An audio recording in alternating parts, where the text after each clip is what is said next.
What's up? My name is Karis. Welcome to Fix Your Shitty Movement, part 2 of the series on the hip hinge. We're talking about the good morning this time around. Last time we talked about the Romanian deadlift, which is a true hip hinge. Good morning, not so much. Now you initiate it as a hip hinge, but then it becomes its own thing, much like the squat, right? The low bar squat initiates as a hip hinge, although I teach all my squats to initiate with a hip hinge. And then it becomes its own thing. It becomes a squat. So whereas the Romanian deadlift complements the deadlift, I know, revolutionary, the good morning complements the barbell squat specifically. And whereas the Romanian deadlift is a true hip hinge because of the way that the bar still, or the weight I should say, stays over the midfoot, right? Just like in your squat. The good morning becomes its own thing really because it leaves the midfoot, and for that reason it is a more controversial movement because it is a more risky movement, let's say. What I want you to remember though is that all this shit is risky, and I'm not just talking about shit you do in the gym, which I would actually venture to say is the least risky.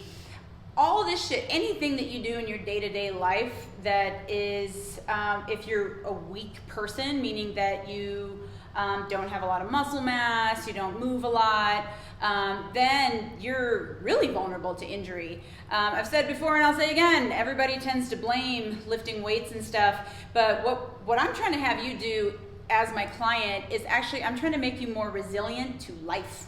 So yeah, I'm exposing you to more weight than you'll likely encounter often in your day-to-day life.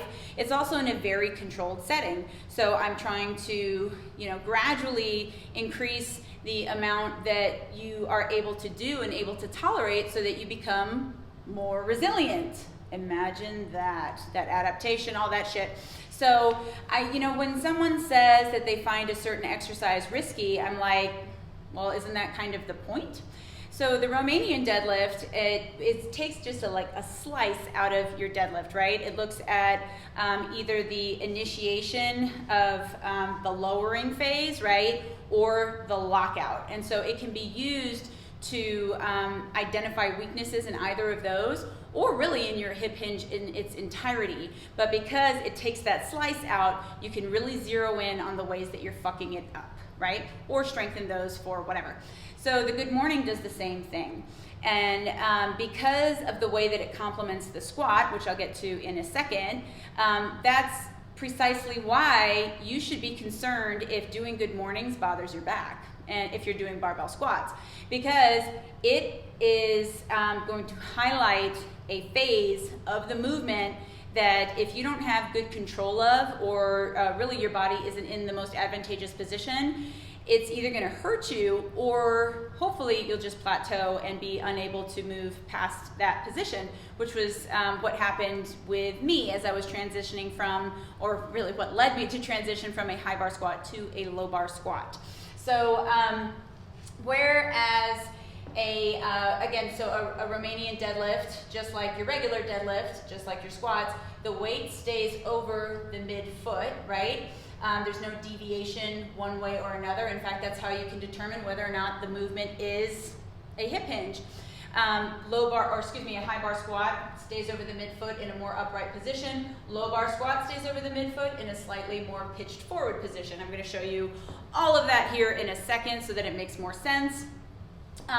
But with a good morning, you are purposely leaving the midfoot position, and that's where the risk comes from. But that's also where the reward comes from, because it is in that point in the squat that is the most dangerous to your back. So, I mean, doesn't it make sense to kind of go there and try to strengthen it so that you can resist if you were to, for whatever reason, usually weakness, you are pushed away from that midfoot position, right? It's building resilience. And I mentioned something along this line when I talked about the stiff-legged deadlift versus the Romanian deadlift. The stiff-legged deadlift has its place if you are trying to zero in, especially on the hamstring. So it's often used by bodybuilders for vanity reasons, to develop the hamstring a little bit more. it's really important to remember that most powerlifting or strength coaches, we're not strengthening muscles, we're strengthening movements and movement patterns. So when I give you an exercise like the Romanian deadlift, it's not to strengthen your glutes or your hamstrings.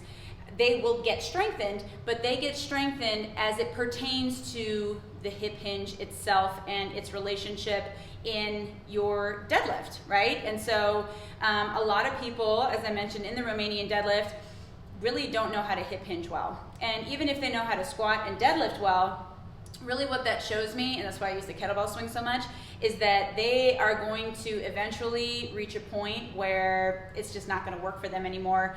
And to me, there's already going to be some slight wear and tear because of the way that you're allowing the weight to deviate from that midline, right? And that's where it's not only from a physics standpoint, but it's the way that it will pull on your body as a result. I hope that's making sense.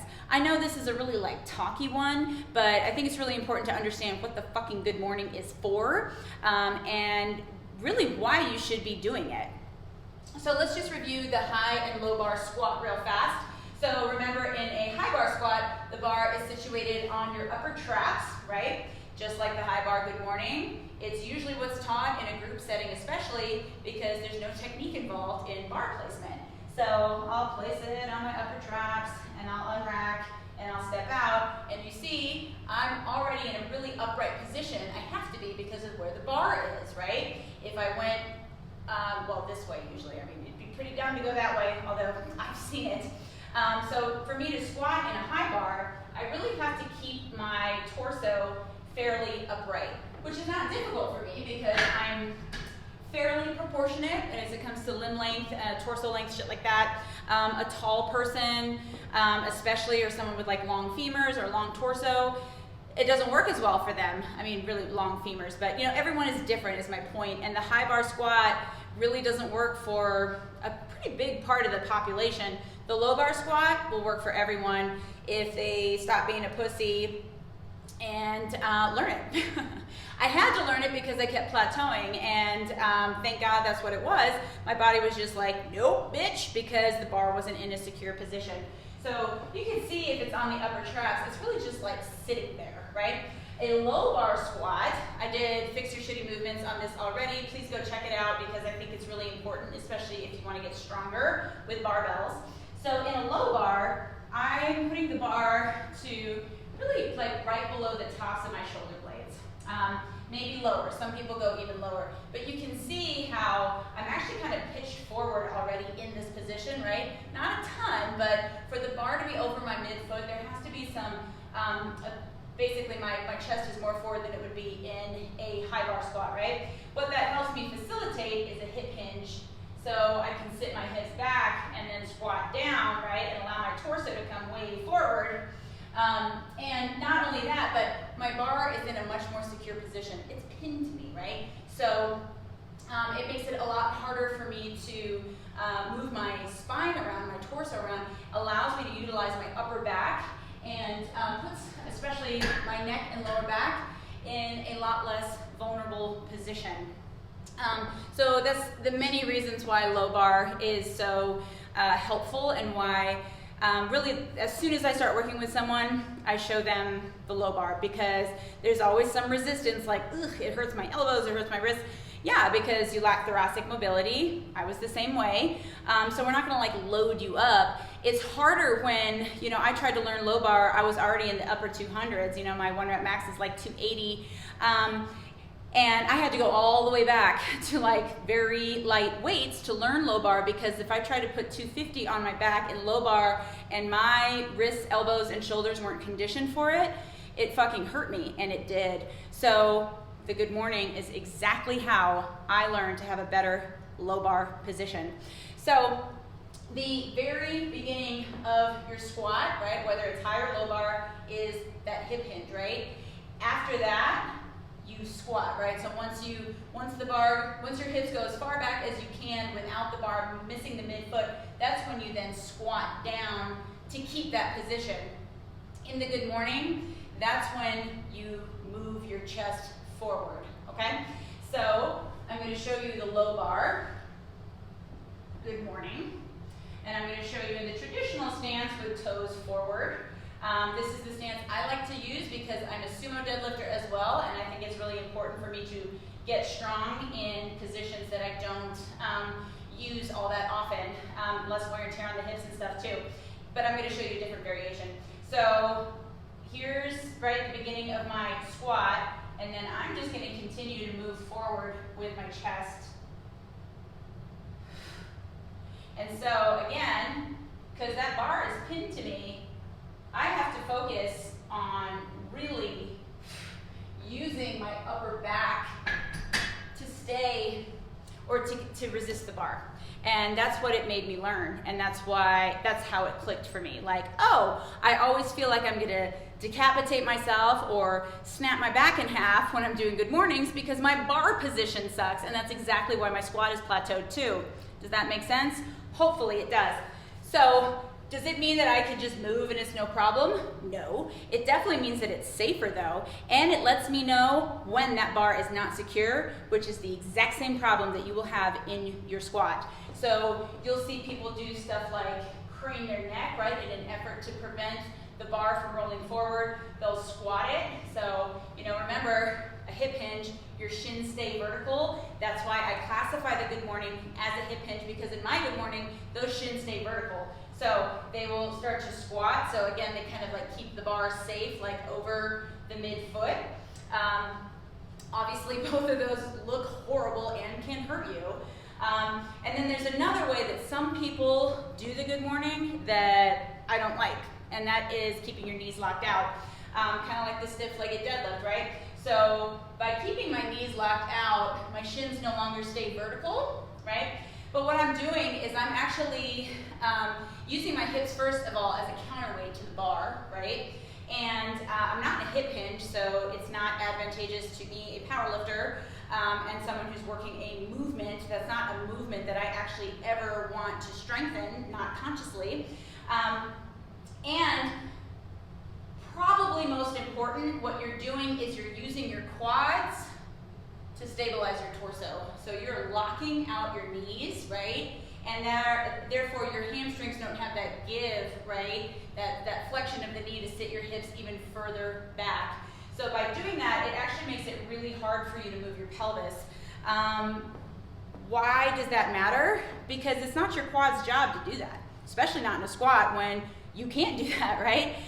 What you want to use is your core and bracing to maintain that brace, right, 360 degrees, which does include your back. This is why it's such a powerful lower back strengthener if you do it correctly, because when you allow those hamstrings to flex, there is so much that can happen.